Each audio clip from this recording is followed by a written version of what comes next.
I want to take a couple of minutes today and talk about lawns. Take you away from the protests for a minute. Lawns are the number one crop in America.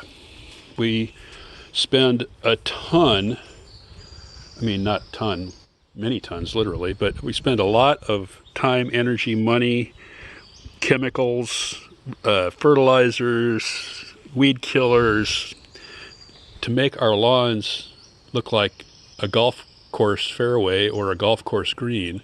And somehow that's become what we think of as a beautiful thing to have. And I'm here to tell you that that's wrong. Let's take a look just for a second at my weeds are just plants that are not wanted. They're plants that are in the wrong place. And I have a lot of what people would call weeds because I don't use herbicides. I don't use weed killers. Right here on this side of the lawn, there's this plant. It's a ground cover. It's got leaves that are kind of reddish. It's got flowers that are kind of bluish. I have no idea what it is. It started growing here 5 or 6 years ago, and I've just let it go, and it's kind of spread a little bit. It's only covering a small part of the lawn. Now there's another weed here, which I'm not really too fond of. Spreads a lot. It has these little yellow flowers. Again, I don't know what that is.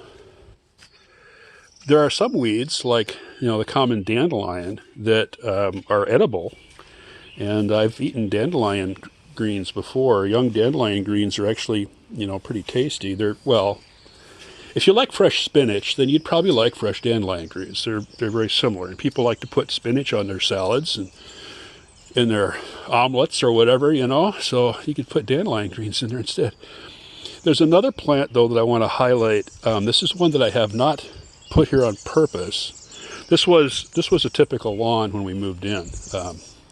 I've planted all the plants here over the years. And right now I've got these pots. I've got some shell beans and some summer squash growing here in these pots. I planted from seed last week.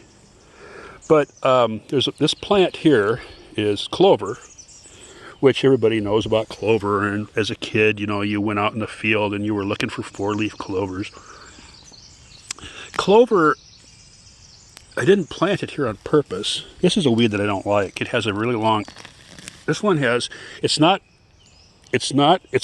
a relative of dandelion. It's not what I would call the common dandelion. It has a long taproot and it gets a yellow flower, but it's not the typical dandelion flower that we're all so familiar with. And we have a lot of this here, and I don't know what it is, but it's the one plant that I do pull. I pull that one out and put it in the, if I get to it before it goes to seed, I'll put it in the compost bin. But anyway, back to I'm talking away. Back to clover. I didn't plant clover, but clover has some real advantages. One advantage of clover is that it fixes nitrogen, which means you don't need to give it a nitrogen fertilizer. It actually puts nitrogen from the air into the soil, which helps not only it, but your grass. You can use less fertilizer. It grows slowly. It stays fairly low. You don't have to mow it as often, or don't have to mow it at all, whichever you prefer. Having a lawn of clover would actually be a really good thing to have. And you can see here, I've let this spread, and it's probably because I haven't added, I put a little compost on this lawn once in a while as a top dressing, but I haven't done really much else to it. So the clover here probably grows pretty readily because the grass isn't getting overfed with fertilizer. So I'm just making a case for clover. Let clover grow in your lawn, or put some clover in your lawn. It's a nice plant to have. And you can look for four-leaf clovers too. Since I'm standing here, the California lilacs are just now in bloom. See that one up there? That's my oldest one up there behind that little trellis there. You can see how big that is. And then there's a couple more here. They've had a lot of bees lately. So anyway, that was it. I just wanted to talk about lawns. Try not to use any chemicals. Try not to mow. Try to replace your lawn with a nice landscape.